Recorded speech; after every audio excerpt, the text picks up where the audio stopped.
As future healthcare professionals, the task of maintaining humanity in patient care and understanding each patient's unique human experience is a difficult but incredibly important task. We must not forget the human in human structure, as the secret to the care of a patient is caring for a patient. You might have also heard this quote from John Keats, in which he says, "Until we are sick, we understand not," which alludes to the idea that while you can empathize with someone and have shared lived experiences, you will never truly understand what someone else is going through. Practicing and embodying what this means early on, especially in your medical education, and specifically in dissections, will help you become a more passionate, empathetic, and caring physician in the future. So how do we practice building and maintaining empathy in the dissections lab? Well, there are a few things to keep in mind. The first is to understand the body donor. Why have they donated their bodies? What was the meaning of their life prior to their death? What connections did they impart over the course of their life? Thinking about the body donor as more than a deceased individual will allow us as healthcare professionals to see the donor and future patients holistically. However, as you've probably heard, there is an element of distance a healthcare professional must practice so that they can properly diagnose and care for the patient. In the case of the donors, your task will be to dissect the body in entirety, learning as much as you can in a very short period of time. The class is fast-paced, and you will have to work efficiently to finish dissections on time, and so naturally you are expected to distance yourself from the donor to get work done on time.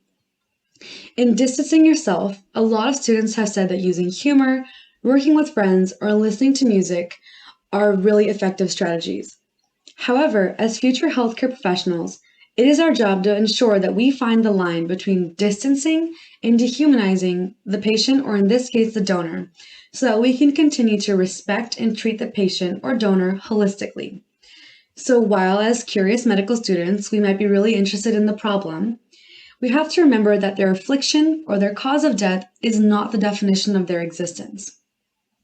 Every now and then, you can check in with yourself with a simple perhaps exercise.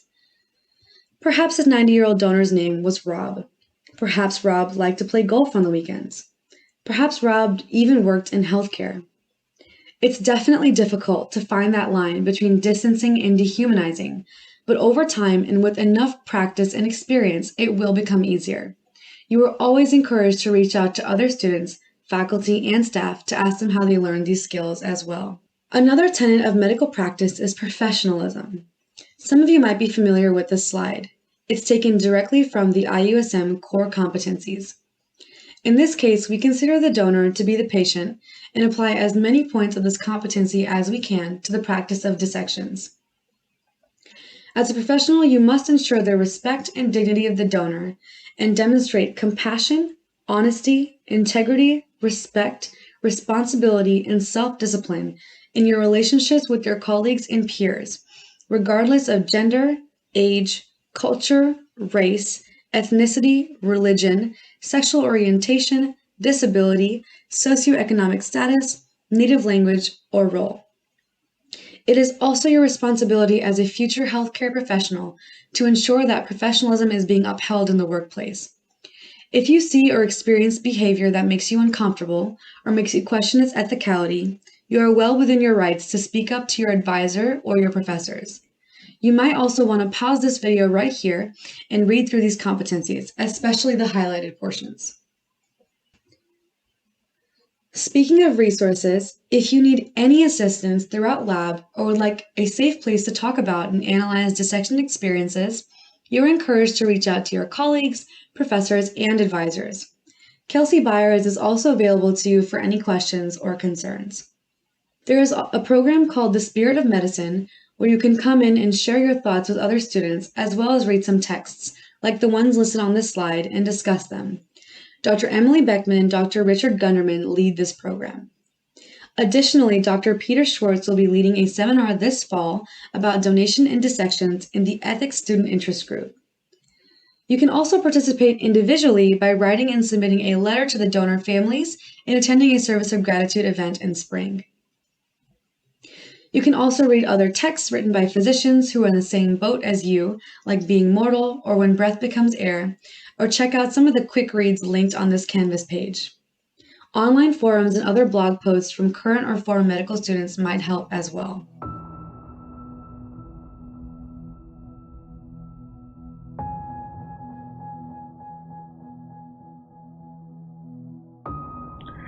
And once upon our time, we were 2 men, 2 women.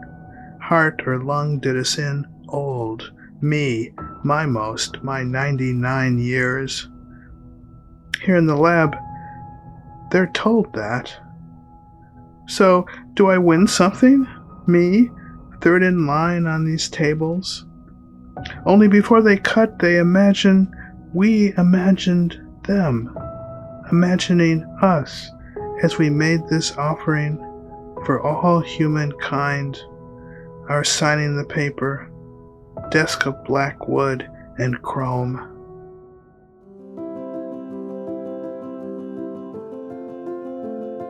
The first experience that I had going into lab was really just a blur. It was kind of like you're out in the hallway for a second, and then you go in, the doors open up, and a few steps in, and you're already at the table with the donor, and it's almost unreal in a certain aspect because you're not really prepared for it until you finally walk in there.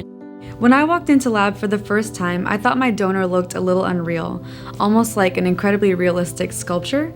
But the more that I looked at the face of this person, the more that I was reminded that this person had a full life, full of experiences and hopes and dreams, and people who loved them and who they loved.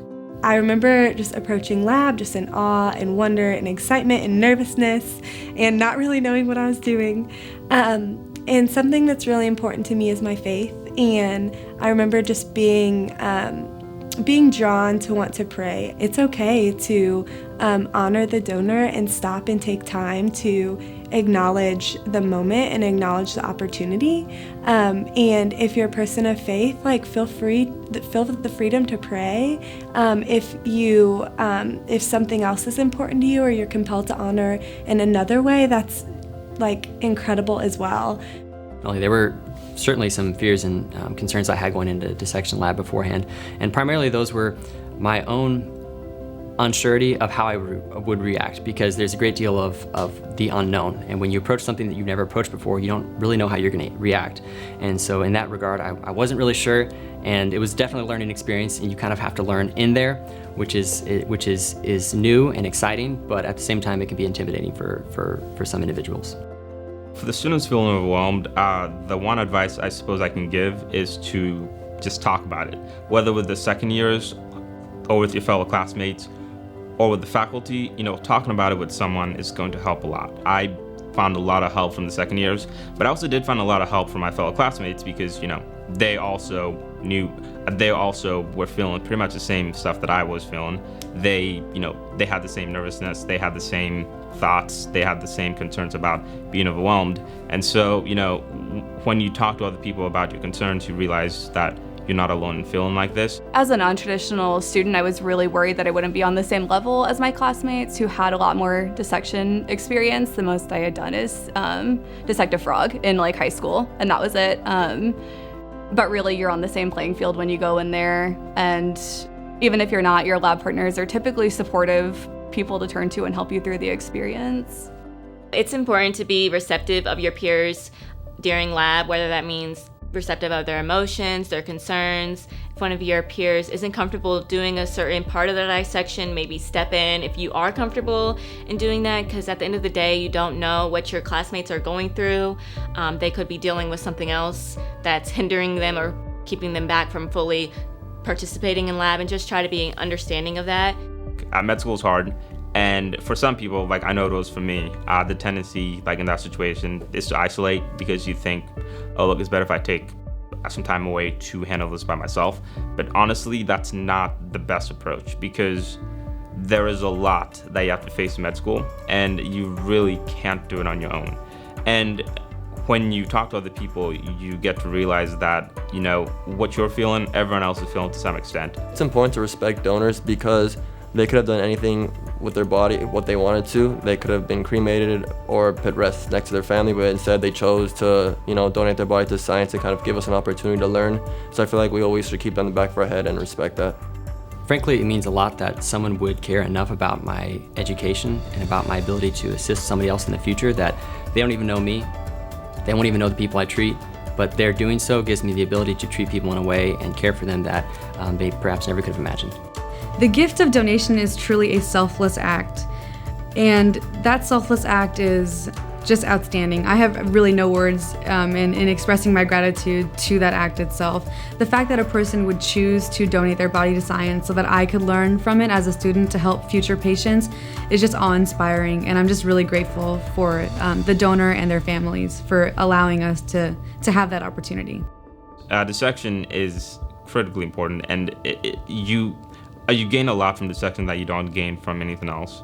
And the fact that there are people, who donated to make this possible is something that you should always keep at the forefront of your mind. If you're worried about doing well in lab and medical school, the first thing I have to tell you is you're not alone. Everyone else is worried, so we're all in that same field. Talk to one another. Just do the best you can do at the end of the day. Vulnerability, I think, is so important in medical school because you're going through one of the most challenging experiences of your life. And if you're not vulnerable, one, you're never gonna know if anyone else is feeling the same or going through it too, but you're also not gonna get any help. It's more than okay to be nervous going into your dissections. Your site leaders are gonna help you through it. You're gonna get through the semester, and they're there to support you. Utilize the tutoring services. I had a tutor the whole first semester who she was like not only my tutor but like my mentor. She texted me before all of my exams. I don't even know how she knew I had exams coming up. Use the tutoring services. Don't be afraid to ask for help. Approaching medical school for everybody is difficult, but realistically, you're gonna find a lot of challenges and you're gonna have to negotiate those challenges, but you don't have to do it alone, and that's the great part. There's plenty of people to assist you, and most importantly, I've always found assistance from the professors to be the best. Many students have differing studying techniques. They wanna study with Anki, they wanna study with some other resource, but ultimately professors have seen hundreds, if not, I don't even know, thousands of students before you, and they know exactly where to avoid certain pitfalls and where to succeed. So I think importantly, following your professor's advice is really, really important. I really like to read a lot, and so whenever I was feeling like nervous or anxious or felt really alone in my journey, I would just get on Google and type in how I was feeling and look up a blog post written by a medical student or a physician in the past who was in the same place as I was. And just reading their experiences and knowing that they were nervous and scared as well made me feel not so alone. And the fact that they went on to become physicians really reinforced my confidence in myself that I would one day also become a physician. My advice to you as you enter lab and get to start this opportunity for your own is to really seek to honor the donor in whatever way that your heart draws you to honor them, and really find ways that are specific and powerful to you that help challenge you, encourage you to grow in empathy and grow in kindness and grow in seeing your donor as your first patient. So the two main pieces of advice that I have for incoming medical students is one, run your own race. Don't focus on the resources other people are using, the speed that they're learning. Just focus on yourself, your own learning process, and you'll get through it. And then the second piece of advice I have is really focus on your mental health. It'll catch up with you if you don't, and take that time to do things that are special to you, and it'll make your medical school experience so much easier in the end. I would recommend just, before you walk into lab, take a deep breath. Maybe close your eyes, think of something that makes you happy. If you need to call your parent or your sibling or something to just ramble and just word vomit, anything. Talk to your new friends that you're making. Even if they're not your friend, the person standing next to you in the hallway, they're probably nervous too. Yeah. A friend told me this quote that I feel like has helped me a lot through medical school. Comparison is the thief of joy. So basically, don't compare yourself to others that are doing the same thing. They might be studying a different way than you. They might be getting better grades than you, maybe worse grades, doesn't matter. As long as you're trying to do better than what you were yesterday, that should be your only competition, really. One of the really incredibly unique opportunities of being a student at Indiana University School of Medicine is that they really fight to provide the opportunity for us to go into lab and be hands-on with anatomy and really learn for ourselves what we're learning in our textbooks. And I think that's really special because a lot of medical schools around the country have actually transitioned to doing online lab because it honestly takes a lot of resources to be able to continue offering that to students. But I love that IU is passionate about giving their students the opportunity to get in and learn hands-on. And so I think what I would like to say is that this season of getting to go into lab and learn really is an opportunity to be cherished. And there is a pull to be stressed. We're expected to learn a lot of information, and it's normal to feel overwhelmed. And I hope you all know that it's normal to feel that way. But that tendency of being stressed about learning the material can often pull us away from being in the moment and really cherishing the opportunity that is at hand. So if I could tell my first year self something from my position right now, I would say to give myself grace. You're not going to know everything in preparation for the exam, and that's okay. You need to be more comfortable not knowing everything and just having confidence in yourself. My advice for incoming medical students is to stay grounded. This year, it will bring a lot of challenges and a lot of growth. So when you're stressed out or feeling unbalanced, your roots will keep you strong. You know more than you think, and your only competition is yourself. So take everything day by day, and you will get through medical school, and you will be a phenomenal physician. Of course, the four of us, we died, didn't we? Gone months before anything happens on these tables. We had names someone might still say in passing, might think before bed. Is that solace? 99 years old, I'm small. One of the students touches my shoulder, and her hand stays there. Then I am smaller. Identify, appreciate, move on, this teacher's good mantra. And if I can't move on, or she can't, or he can't, or any of us, or all of us, have we appreciated enough? Says the med student Josh to the med student Ajit, staring down the start of my vagus nerve's flat, white endlessness. From the brainstem south, its journey famous and fabulous, radars out to ear and lung and heart, all various mad viscera in my lower distance. Vagus. Longest run in the body. I understand these things now. I am these things. Never poor little nerve. From the Latin to wander. Thus, vagabond. And there's vagrant. Same root of old when gods walked the earth in disguise. Ordinary. Vague enough.